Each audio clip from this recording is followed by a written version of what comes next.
Suling Emas, Jilid 1 bagian 11. Memang sebetulnya lah pemuda itu tadi mengatakan bahwa dia tidak bisa minum arak banyak-banyak.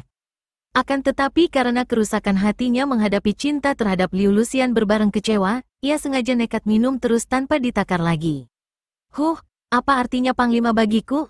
Dia memang tampan. Akan tetapi kalau disuruh memilih, aku memilih kau, Kui Seng. Liu Luxian tersentak kaget dan membalikkan tubuh, masih berdiri di tengah panggung. Juga para tamu mendengar percakapan yang dilakukan dengan suara keras itu.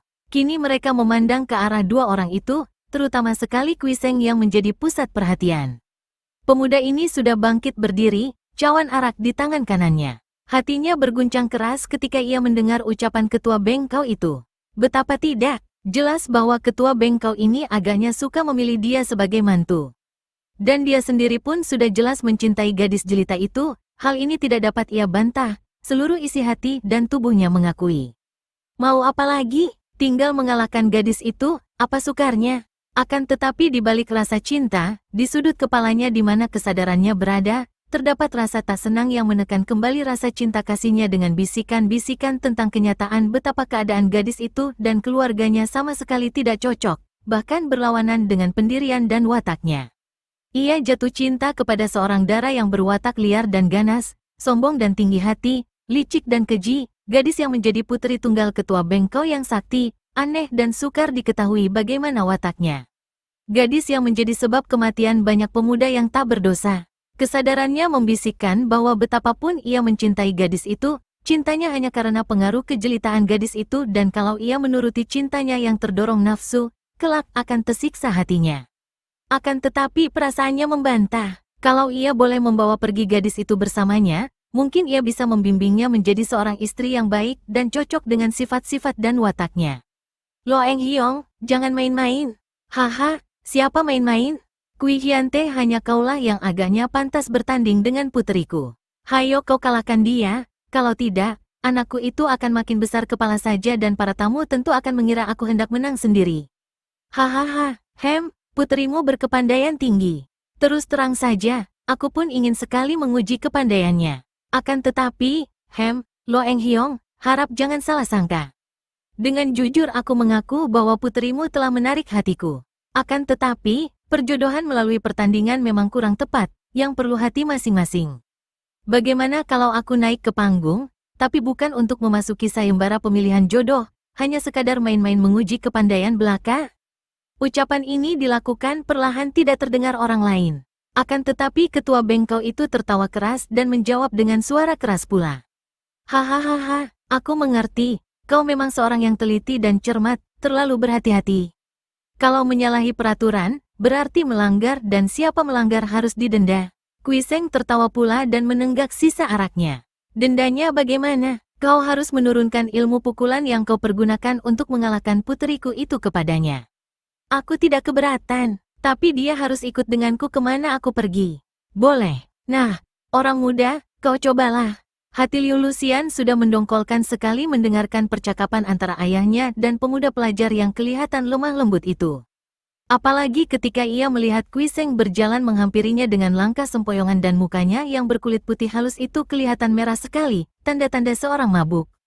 Apakah Kui Kongcu juga tidak mau ketinggalan dalam lomba pameran kepandaian? Liu Luxian menegur dengan kata-kata dingin. Ternyata gadis ini masih mendongkol mengingat betapa tadi di depan ayahnya, Kui Seng sudah membikin basah pakaiannya dengan arak, merupakan bukti bahwa dalam adu tenaga secara diam-diam itu pemuda ini sudah menang setingkat daripadanya. Cuma kali ini Kongcu sedang mabuk, tidak enak kalau aku mencari kemenangan dari seorang yang mabuk. Dengan kata-kata ketus ini Liu Luxian hendak menebus rasa malunya tadi. Kui Seng tersenyum dan diam-diam mengagumi wajah yang demikian eloknya. Mulut yang biarpun menghamburkan kata-kata pedas dan pahit, namun tetap manis didengar. Matanya yang agak mabuk itu seakan-akan lekat pada bibir itu. Sejenak Kui Seng terpesona, tak dapat berkata apa-apa, tak dapat bergerak memandang ke arah mulut dara jelita di depannya. Ia hanya berdiri melamun, bibir merah basah menantang, bentuk indah gendewa terpentang, hangat lembut mulut juwita. Sarang madu sari puspita, senyum di kulum bibir gemetar, tersingkap mutiara indah berjajar, segar sedap lekuk di pipi. Mengawal suara merdu sang dewi. kenapa kau melongo saja? Tiba-tiba Lucian membentak, lenyap sikapnya yang menghormat karena ia tak dapat menahan kejengkelan hatinya. Kui Seng sadar dari lamunannya. Oh, Nona, kau tahu, aku sebetulnya tidak ingin memasuki sayembara, dan aku lebih suka bertanding dengan si pemilik tangan maut. Sambil berkata demikian ia menoleh, matanya mencari-cari. Cukup, tak perlu banyak bicara lagi Kui Kongcu. Aku sudah mendengar bahwa kalau aku kalah, aku harus menjadi muridmu dan ikut pergi bersamamu, kata pula Lucian dengan senyum mengejek. Akan tetapi jangan kira akan mudah mengalahkan aku. Setelah berkata demikian, gadis itu berkelebat cepat dan tahu-tahu ia sudah lari menyambar pedangnya yang terletak di atas meja dan secepat itu pula berkelebat kembali menghadapi Kui Seng. Pemuda itu tersenyum, senyum yang mengandung banyak arti, setengah mengejek dan setengah kagum. Begitu cepatnya gadis itu bergerak dan menyarungkan pedangnya dengan gerakan indah. Lucian merasakan ejekan ini. Dengan gemas ia berkata, menghadapi seorang sakti seperti engkau ini, Kui Kongcu, tidak bisa disamakan dengan segala cacing tanah tadi.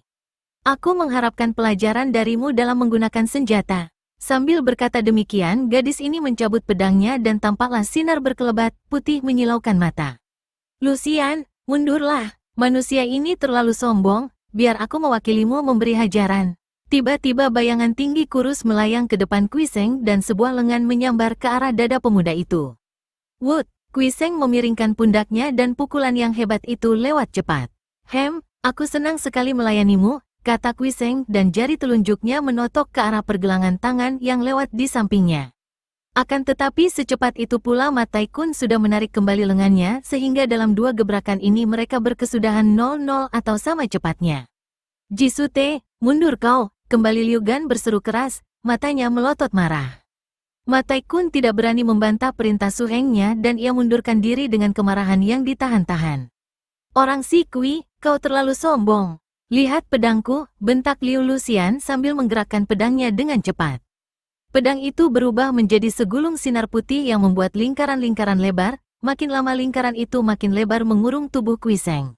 Namun pemuda ini hanya menggerakkan sedikit tubuhnya dan selalu ia terhindar dari kilat yang berpencaran keluar dari sinar pedang itu.